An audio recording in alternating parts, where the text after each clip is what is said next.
Mr. President, Mr. Secretary General, my fellow delegates, to all those who dedicate themselves to the noble mission of this institution. Today we call on Russia to stop its unprovoked, unjustified, unconscionable war. We call on Russia to respect the sovereignty and territorial integrity of Ukraine. We call on another neighbor of Ukraine, Belarus, who you've just heard from, to stop supporting the war and stop allowing its territory to be used to facilitate this aggression. And today, we stand together in holding Russia accountable for its violations of international law and to address the horrific human rights and humanitarian crisis unfolding before our eyes. This is an extraordinary moment.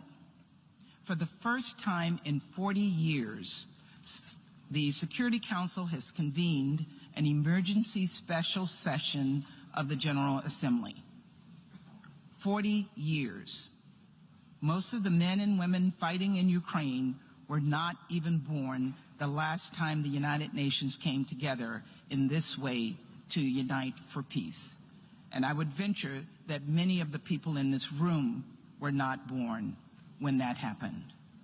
But a few of the eldest Ukrainians and Russians might recall a moment like this, a moment when one aggressive European nation invaded another without provocation to claim the territory of its neighbor.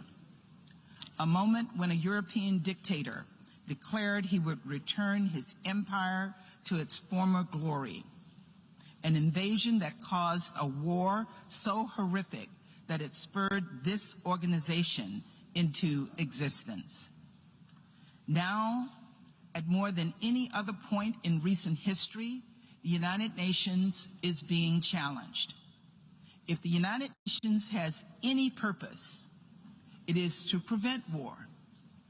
It is to condemn war, to stop war. That is our job here today. It is the job you were sent here to do, not just by your capitals, but by all of humanity.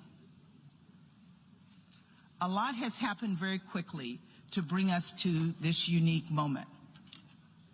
It was barely a week ago when, in the dead of night, President Putin launched a full-scale invasion of our fellow UN member state.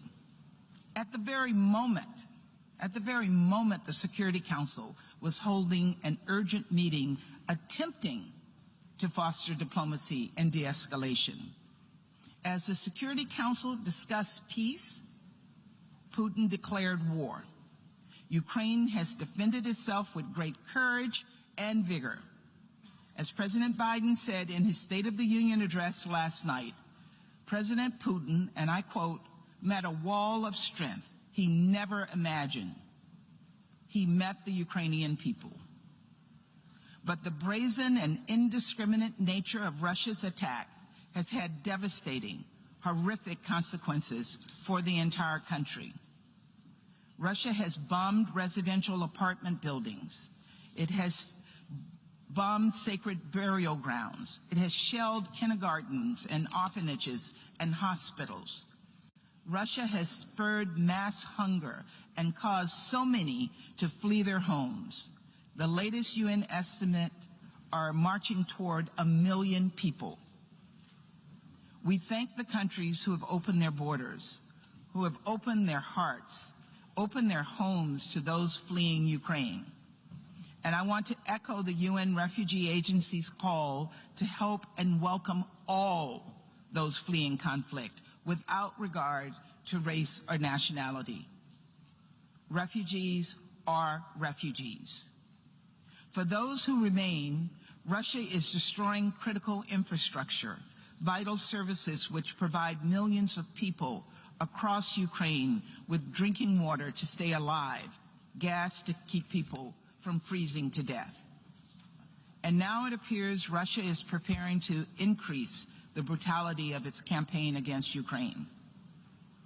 We've seen videos of Russian forces moving exceptionally lethal weaponry into Ukraine, which has no place on the battlefield. That includes cluster munitions and vacuum bombs, which are banned under the Geneva Convention.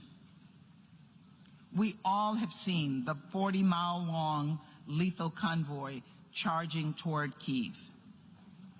President Putin continues to escalate, putting Russia's nuclear forces on high alert, threatening to invade Finland and Sweden.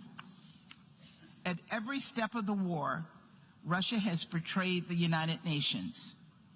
Russia's actions go against everything this body stands for. People across the world have already united together in exactly the way this General Assembly must do today. Protests and vigils against Russia's war and in solidarity with Ukraine, marked with blue and yellow, have sprung up across the globe. These are protests for peace. From Bangkok to Budapest, from Berlin to Buenos Aires, from Sydney to Seoul, from Calgary to Cape Town, and even in Moscow and Minsk. People everywhere are standing up to call for President Putin to stop this attack. The Russian people are themselves asking how many lives Putin will sacrifice for his cynical ambitions. And they are appalled at the answer. To the Russian protesters, I say thank you. Thank you for your bravery.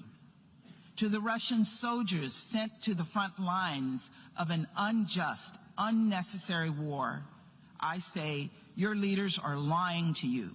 Do not commit war crimes. Do everything you can to put down your weapons and leave Ukraine.